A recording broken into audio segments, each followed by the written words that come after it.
வாழ்க வையகம், வாழ்க வையகம், வாழ்க வளமுடன். குருவே துணை. அனைவருக்கும் அன்பு வணக்கம். ஆசான் அருட்தந்தை வேதாத்ரி மகரிஷி அவர்களது ஞான களஞ்சிய கவிதைகள் படித்துக் கொண்டிருக்கிறோம். இன்று கவி எண் 166.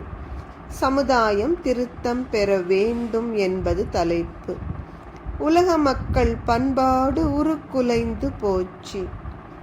ஒவ்வொருவரும் பிறர்க்கு பகைவராகின்றார்கள். பல மதத்து தலைவர்களும் கூடி ஓர் அரங்கில் பற்றற்று தெய்வ நிலை தேர்ந்தெடுக்க வேண்டும்.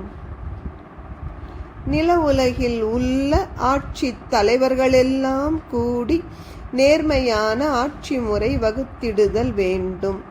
பல காலமாய் வாழும் மனித இன வாழ்வில் பண்பாட்டின் அடித்தளமாய் நீதி தேர வேண்டும்.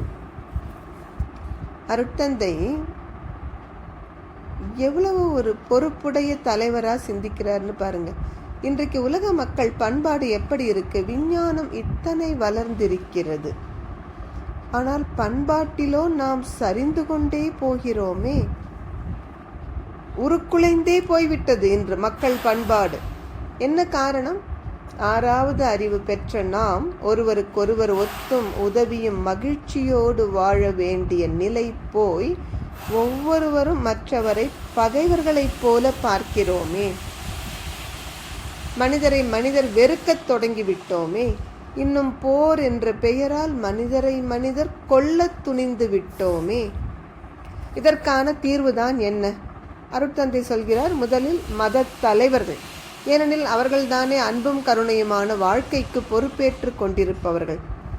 ஒரு அரங்கில் பல மதத்து தலைவர்களும் ஒன்று கூடி பற்றற்று அறிவின் உயர் நிலையில் நின்று எது உண்மையான தெய்வம், ஏனெனில் மதங்கள் அனைத்தும் சொல்வது தெய்வம் ஒன்றுதான், எந்த ஒன்றை தெய்வம் என்று ஒத்துக்கொள்வது என்ற முடிவுக்கு மத தலைவர்கள் வர வேண்டும்.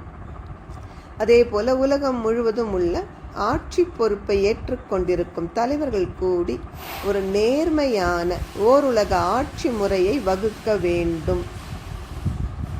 இப்படி செய்யும் பொழுதுதான் தொன்று தொட்டு வாழ்ந்து வரும் மனித குலம் பண்பாட்டில் உயர முடியும்.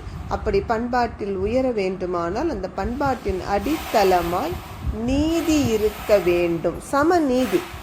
இந்த உலகில் பிறந்த மனிதர்கள் அனைவரும் சமமானவர்கள் என்கிற நீதியின் அடிப்படையில் பண்பாடு அமைய வேண்டும். நன்றி. வாழ்க வளமுடன்.